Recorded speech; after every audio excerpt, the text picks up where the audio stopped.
Hey everyone, welcome back to the Corvids and Coffee podcast. My name's Liz, and here with me today is Tori. And today we will be talking about Nick Miller from one of our favorite all-time shows, New Girl. So this one's kind of a deep dive into life lessons that we learned from Nick Miller, the ultimate man-child. But first, we're going to start off with the facts that we have, our usual coffee fact and bird fact, and then we'll get into the episode and talk more about it. Let's get into it. All right, Tori, do you want to start with the coffee fact, or do you want to do the bird fact? Tori, I gave the pause for a reason. Come on. I'm gonna kill you. I was looking at the wrong notes this whole time. Which notes are you looking at? You sent me the notes very recording. Yeah. I asked you to send me the notes directly, or it was okay. You said directly, it wasn't directly. Okay, I sent it in. Sorry. I sent it. Wait. Let me just make sure you have the right one. Wait, no, I did send it to you. I think. No, I did. I literally sent it to you directly. Wait. Wait, let me just check. Okay, wait, let me just check it. Okay, wait, I see what I did there. Okay, so. Wait here, I'm gonna send you it. Is it this one? 13? Does it have everything from episode on, like, the first? Yeah. Okay, perfect. Anyway. It's not the one that says, here's the updated version, and it says Nick Miller's. Okay. I think I'll go with it. Okay, we're just gonna get into it. Coffee beans are actually beans. They're seeds. So technically, we're all drinking juice. How do you feel about that? Speaking of, I really find good, coffee beans. If any viewers have, or listeners, not viewers, we do a video. Maybe one day. Questions about beans. To use my espresso machine. I've right now used Starbucks and, a bunch of other ones. I'm wondering if I should start subscribing now to. Well, you could do, Alan does, Dean's Beans coffee. A subscription? I think you can do a subscription, but there's also, I'm trying to think what other ones there are. You could just buy the beans in store, like the ones that they have local coffee shops. Recently for those, so I'm gonna try those. But that actually does sound pretty good. They have some good coffee selections. All right, so bird fact, which kind of reminds me of Always Sunny, bird law. We'll talk about that for another episode. We should go into it. I know, right? We'll have to do so many episodes on that. Crows can recognize human faces and hold grudges, just like Nick Miller and his lifelong grudge against banks. A bank is just a paper bag, but with fancier walls. That's all it is. I want to keep my money where my mouth is, under my nose. Very expressionate. I know. Gotta hate the government. And his mattress, whatever.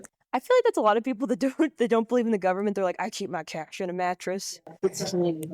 Yeah, we love Nick Miller. Okay, quick rundown of the episode theme. Nick Miller is as a self-improvement case study, so what can we actually learn from him? And before we dive into it, a fun New Girl fact, Jake Johnson, who plays Nick Miller, almost didn't get cast as Nick because he wasn't seen as quote-unquote leading man kind of material, but the show's creator fought for him. So it'd be weird to see kind of somebody else's Nick, especially after we got so used to it, watching it, and how they already had replaced sort of the stand-in for Coach's character with Winston. It'd be kind of weird to see, I guess, a different person playing Nick. So, question for you, Tori. If you had to describe Nick Miller in just 3 words, what would they be? I guess I would say fertile.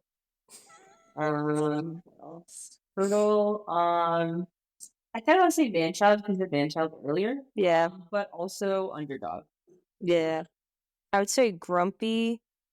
Sort of alone. Just alone in general. Loner. Okay. No, I think he's just... Oh, wait, no, I have a better one. Lonely. I don't know. I might agree. Sure. All right. And I don't know. I feel like in the beginning of season 1, he's kind of almost the dad of the group, so I'll put dad as a descriptor. So, but they're still also different at the beginning of the show and toward the end of the show. So. Yeah, it's true. All right, so let's get into this next part. Nick Miller and self-improvement. So he has a big fear of change and growth. He's mainly stayed the same. Would you kind of agree with that? Yeah, doesn't it say that too? He doesn't want to he's always had the same everything kind of thing. Oh yeah, forever. And even we were watching an episode this just a few minutes ago. It was the Christmas episode from season 1, and he was talking about how he missed his flight to Chicago to see his family, the past few years, and they missed it again. So that's kind of just the running thing, never really goes through with plans. There's actually a quote that kind of sums up how he deals with adulthood. So he says, "I'm not a successful adult. I don't eat vegetables and or take care of myself." Yeah. And his fear of failure keeps him stuck. I think just avoiding writing, because it always kind of goes back to that storyline where he's like, "I'm gonna be a writer and write the best novel of all time," and obviously the financial irresponsibility. Yeah, no bank account, right? Yeah, no bank account. I think there is an episode later where they try and get him a bank account, like take him to the bank to actually open up one, and he just does not trust it. Yeah, so at the beginning, he's like definitely doesn't believe in like he just doesn't believe in change in general. Also, remember he has those like quirky like things he doesn't believe in. Yeah, it's weird. Like he believes that horses are from outer space. He's like fish can't be trusted. Fish can I thought it would be the birds can't be trusted. Like Birds, yeah, birds aren't real. Like towels don't need to be washed. Was another. Oh my god! Yeah, that scene where he was just like, "This towel's like nice and fluffy." He's like, "No, use that towel." And he's just like, Schmidt's like, "No, that's my towel." Why is my towel still damp? Because it's not your towel. It's my towel, Schmidt. No, it's not your towel. Your towel's the red one. I'll tell you this, pal. I've never used that. I do use that one every single day. Yeah. And I like think of the grossness. Girlfriend or not girlfriend or whatever. The girl, like even at the beginning of season 1, like he can't like doesn't know how to talk to that girl he works with at the bar or whatever. Oh yeah, she's like sarcastic about everything. Serious or it's like she talks in riddles. I'm like, I don't see those as riddles, just very, very sarcastic with everything. But yeah, he shows that growth is uncomfortable, but resisting it only holds you back. And I think he does start to progress with change, but it's definitely a difficult journey for Nick because, like we said, he kind of likes to just stay the same. Yeah, but he does end up maturing, and I think obviously because of Jess. Yeah. Have you ever resisted change even when you knew it was necessary? Oh wow, that's a very good question. So I'm gonna drop a ball on you. We can come back to it if you want. I haven't thought about that. Well, I think we just jumped. I can give you a good example if you want. Sure. Have you? I would say this is gonna sound so stupid, but like, I think leading up to our 26th birthday. Sorry, Dirk is coughing in the background. Dirk, do you want to say something to the audience? Nice. But I would say when leading up to when we turned 26, I think I was scared about getting on my own health insurance because I was just like, oh my god, it's gonna cost so much. Mm-hmm. And then just kind of the good thing is I get it through work and it's a good price, but it was just I think I was just afraid to take on that responsibility. I was like, oh god, now I'm gonna be an actual adult and I have to pay for my own insurance, and I thought it was gonna be awful and it'd be thousands of dollars a month. Sorry. Yeah, I don't know. I'm trying to think. I guess changing jobs so it's easier to stay with shit. People always say that staying with the chaos you do is better than chaos you don't know. Well, that's not true in my opinion. People often say that and try to because they're also resistant to change. So Kind of like the familiarity. if you have a job and people kind of want to get into your state, so obviously they don't want you to leave either. Yeah. Yeah, they're kind of also stuck in a way and don't want to change. Yeah, I had that for a bit with we actually had that with when we started our first job. That was a long time, and Yeah, that's wrong there. no, and it was I think it was just a familiarity too, and it was just you didn't really want to leave something you knew for so long. Mm-hmm. But it turned out for the best. So now look at us running a podcast together. Mm-hmm. I want to look up Nick quotes. Oh yeah, look some up. I'll talk about this next part. So Nick's journey as a writer, the Pepperwood Chronicles, overcoming self-doubt. It's Sorry, oh no, go ahead. Good quote. Okay. Well, look at that. I've never been an inspiration before. I don't like it. It's too much responsibility. I feel like that is a good kind of indicator, just when people don't like the fame in actuality, but it's because not that this is gonna blow up. I'm sorry. This is my other one. Oh my god, Tori's just gonna have a list. I just remember. I love that one. Wait, one of the best ones, and I quoted this text at work was we're very unhinged at work. It was Schmidt, get here soon. It's I've been here 20 minutes, and it's I don't know which fork to kill myself with. Yeah. Oh, I mean, it's I feel like that's me. It just by myself, not around familiar people in a social setting. I'm just I'm SOS. Oh my god. See, that's what I feel like. That's what I would be saying to my FBI agent who monitors my browsing history. People start just no, I'm not trying to make a bomb. Oh my god. Yeah, trying to cover up the tracks. But yeah, I would say him trying to become a writer. Hey, Ollie. We got Ollie here. Hi, Ollie. Not today, Ollie. This one. Can I get an alcohol? Can I get an alcohol? Oh my god. Ollie. Ollie. No, sorry, there's a dog bark in the background. Hey. Ollie. What? Hey. Oh, wow, he talks when he's off the mic. Ollie. Okay. Ollie. Hey, you're fine. Stop. All right, so There's a dog that keeps Ollie. like that. Ollie, you're fine. You do not have to be like that. But a good lesson learned from Nick's like writing experience, like becoming a writer, would be you should pursue what you love even when you don't feel good enough, because it's like still progress either way. There you go. All right, let's get to the money responsibilities section. Ollie, you can't add to this conversation. I'm sorry, Bubs. Nick's quote: "I don't trust banks, so it's okay to ask." Nick doesn't have a bank account. Yeah, and I He think doesn't trust banks. yeah. In general, like I'm trusting a card, which I don't believe in. But Yeah, actually, I knew someone that that didn't believe in banks too, and it's kind of weird. It's kind of it's a whole other experience because you're like everyone has a bank account, and I was just like, this person just doesn't believe. They were like, I don't trust the bank with my money. Yeah, it's like a real life Nick Miller situation. But it's okay to ask for help. Having responsibility and responsible friends can push you in the right direction. I think that's what he gets from Schmidt, who's like really successful. I think with his money, even though he's got like a lot of expensive suits and stuff. Oh yeah, but fun fact: Jake Johnson based Nick's money issues on his own dad's distrust of banks. So wow, really hits home there. On his actual real life stuff? Yeah, the actor's real life dad. I'm just like, wow, I'm really pulling from real life. I know it's crazy, isn't it? Let's see. Are you more of a Nick or a Schmidt when it comes to money? Like, are you really good with money, or would you say you're more Schmidt? I will say I do keep cash on me. But that's for other reasons. But Tori, you're making it sound like you sell drugs. well, no. I just pressed the button. Tori, stop pressing the button. Oh my god. Is it working? I think it did last time, right? Yeah, it was still working. I hope so. Okay. You better. Yeah, definitely more like Schmidt. Even though Schmidt, not like Schmidt when he spent like $80 on like sushi platter. No, I wouldn't do it. The sushi. Sush. I probably wouldn't do that. Do you have a kimono? No, I don't have a kimono, so no. It's loungewear. But I am like Schmidt in the sense that he does a lot.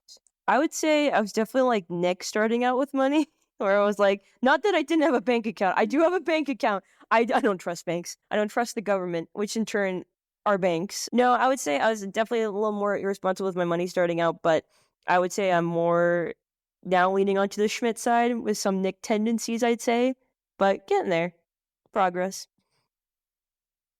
All right. Let's see. Tori, you want to talk about Nick Miller and his friendships, like being loyal? Yeah, I love that Nick like off the bat. Well, actually, we were just watching the other day, the first episode, when they go, or not first, it's first second episode when they go Jess's house or whatever. Oh my god! Yeah. He like go get the TV, like Yeah. TV. He's like, that's the only thing we came for. So they share one, but Spencer, Jess's ex, he's like That idiot. What if my hat or bad? He's like No, the shirt, the jamboree shirt. And he's like, no, I want the shirt or whatever. And then he stands up and they all stand up for Jess. But he was supposed to stand up for her. He knew for like 1 week. Like she lived with them. Yeah, and he's like, give her the shirt back, man. And everyone puts on their hats. Yeah, he's also like pretty chill and like I think he accepts people's flaws in that sense that Nick doesn't like judge anyone too harshly because he judges himself pretty harshly anyway. Yeah, so I don't know. I think Nick, even though he's kind of like immature at least for the beginning seasons, he definitely demonstrates like that he's always willing to like accept people and like tell people they should just be who they are. Yeah, change far in the beginning, but yeah, he's a good friend. Very loyal. Bit of a slacker, but he's loyal. Yeah. Specific examples. Well, I mean that example, obviously. Even though it's kind of like a kind of a little bit stubborn. Yeah, he's a super Jess, and then obviously as we know later in the show. Spoiler. Oh. Yeah. But I'd say what's your favorite Nick friendship? Like the friendship he has with Schmidt, Winston, or Jess? Jess. I know they have the best chemistry. Relationship, but yeah. And Schmidt, I guess, but I love how he messes with Schmidt. It's funny. But he does know him well. I think there was actually I think they were roommates in college. Or something like that. Or yeah, they met in college. I think they were roommates first and then they were friends. But yeah, actually I'll have to check that after. But yeah, I'd say he has a pretty good relationship with Jess the best. So I would definitely agree with it. I like that some of the issues he has like later on with the there was a season where they had with Megan Fox filling in kind of for Jess. Oh, So, fun fact, well, Joey Deschanel was like later in her pregnancy. They kind of wrote her off for that season as at jury duty. So basically, they filled in with Megan Fox for that part for like briefly.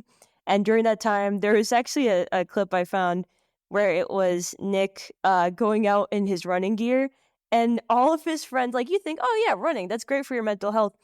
For that, it was like literally it was a scream for help. And Winston was like, I see you, Nick. It's like, it's gonna be okay, but and he's just like, and then Schmidt's just freaking out. He's like, oh my god, he's in his running clothes. This is so bad. And then Megan Fox's character is like, nobody emotes normally in this house, which is very accurate. Everyone's very, very dysfunctional, kind of messed up in their own ways. But hey, who isn't? Oh yeah, so I would say for his romantic relationships, he had like the bad one, like with Caroline. And the biggest thing, like when we watched Caroline, sorry, quick note, isn't Caroline also the waitress? Yes. Oh, wait, were you there when I met her? No, I don't think so. Yeah. Well, when we worked in a restaurant, I met Artemis and the actress's name is Artemis, and the actress that plays Caroline, I think her name's like Elizabeth something. But I met both of them. Really nice people. They were just like super awesome, and He's a similar character almost. yeah, it almost like they kind of matched it over. But I think wasn't Always Sunny before New Girl? You would know this. Oh, we'll have to check. I'm pretty sure, yeah. Yeah. This ran from 2011 to 2018. Yeah. So I think and Always Funny's been Still going on. There's so many seasons. That would be the hardest one to collect on DVD. Yeah, I love Always Sunny. I know we got to do an episode. There'd be so many episodes to analyze. Each of we should analyze Charlie Day's character. That would be so good. We'll have to do that for an episode. So yeah, his relationship with Carolyn, like in the pilot when we watched it recently, his fear of commitment, and I think the biggest thing is when he asked her like, "Why'd you break up with me?" And she said, "Yeah, it was like, I didn't know you loved me until after." No, I didn't know you loved me until I tried to break up with you or something like that, right? Yeah, or no, after they broke up, because he would like call her drunk in like a Cockney accent for some reason. But it's just like he wasn't transparent about his feelings and like how he felt, and like I think he was scared to show how he felt almost in a way. I mean, what do you think? Yeah. Is it Julia? Julia. Yeah. He was just like, and he was like insecure about. I had made progress, kind of, but like a little bit. He just saw naked. That didn't help when she left. And like Jess was one of those. Yeah. She was just like, it's like you need to get out there. And I think she does put like as a catalyst that kind of pushes him to kind of push outside of his boundaries, which is good. And, the lesson being like the right person doesn't fix you necessarily, but they can inspire you. And I think that's what Jess does for Nick, and as well as like his friends because of Jess. Yeah. But fun fact, Jake Johnson and Zoe Deschanel's chemistry made the writers put Nick and Jess together earlier than planned, apparently. Even though I don't think they get together until like season 4, I want to say. And then I think like briefly break up and then get back together. While on the show? Yeah, on the show. Did they get together outside of real life? No, she was, Jess was married, or not Jess, wow. Zoe Deschanel was married at the time, merging both worlds. Right. No, I think she's dating one of the Property brothers. She's dating, but she had 2 kids during the show. Mm-hmm. Yeah. I think they're like, I don't think they're in their teens yet, but she had both pregnancies during the show, I believe. But do you think Nick and Jess were meant to be, or do you think they should have ended up with somebody else on the show? No, I think they're a good balance for each other. I mean, they've had chemistry since the beginning, like season 1, like just perfect with it. Kind of like opposite track. Yeah, and it's like brought out the best in each other. Both of them, if it wasn't each other. Oh, who would Jess be what? Who would Nick be what? Well, Jess definitely had a lot of different romantic partners that you saw throughout the show, so it's a little hard. Well, you remember she has like a bunch of Jess, yeah. So we do Chanel. Yeah, she dates and stuff. So she had they're all like a wide range of like different guys. One that she seemed like she was the most to like. What's his name? It's Justin Long's character. What's his name? Crap. We were just watching an episode. Paul. So her and Paul were the most alike, and I think they got together like briefly again. I think the problem was that they were together too early in the show. If they were together maybe a year in, maybe they would have stayed together because in the show, I think that too. Like chemistry. Well, also like that cute Thanksgiving episode, even though he saw a dead body, he was playing the fiddle when they were in line, and they're like the perfect weirdness together. And then they kind of ruined it. And yeah, they probably want to keep him as a long-term character, maybe. Well, they did bring him back later, I think. Fact check. They did bring him back later, I think, and he was like engaged. to that other girl. It was when they were teaching at the same school, I think, later on. Yeah. Or he came back to the school. I'll have to look that up. It was too early in the show, I'm saying. Yeah, too early. But I mean, maybe it was on purpose because that they'd probably decided so early, like, hey, it's going to be Nick and Jess. So these are just kind of like passing stages, I guess. I don't know. Maybe, yeah. Also, it shows me. Yeah. Ollie's going to go and sit with Dirk. We have Ollie. We're watching our fur brother for the rest of the week and next week. Hi, puppies. We call them our little bubs. Little bubbies. Nope, don't pick them up. All right, so let's talk about Nick's ultimate glow up. What can we learn? So he doesn't become like a totally different person, but would you say that he does improve? Did you just say our dog smells nice? Don't be weird. Bubby. Now he's looking Dirk. Okay, what was the question? Like, Nick does change. Not like he doesn't become like a totally different person. He's still the same Nick we know and love.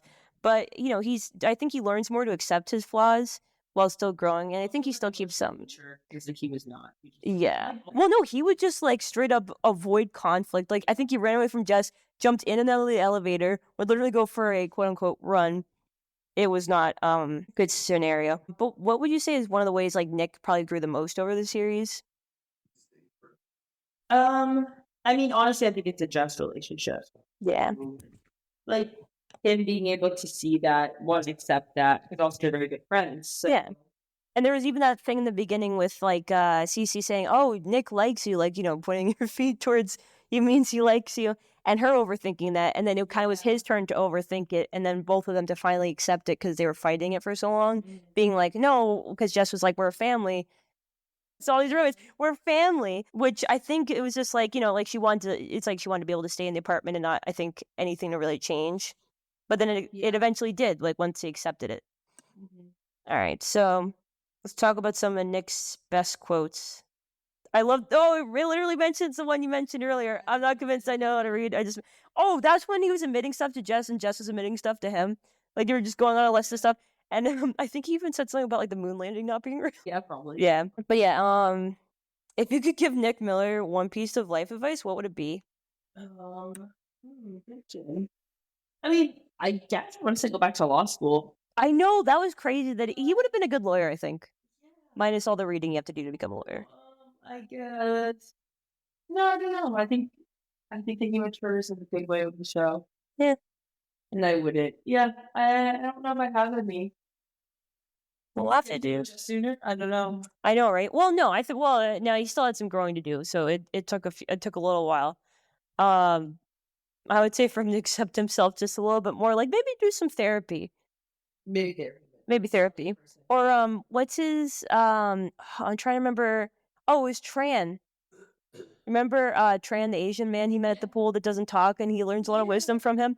Oh my god, we gotta do an episode on that. But yeah, he like, and it's kind of funny because he's just silent the entire time, and he's just like smiling. He's like holding him in the water, like he's just like basically just there to listen. And I think that was basically therapy for Nick. So I think if he met Tran sooner, he probably would have emotionally matured more.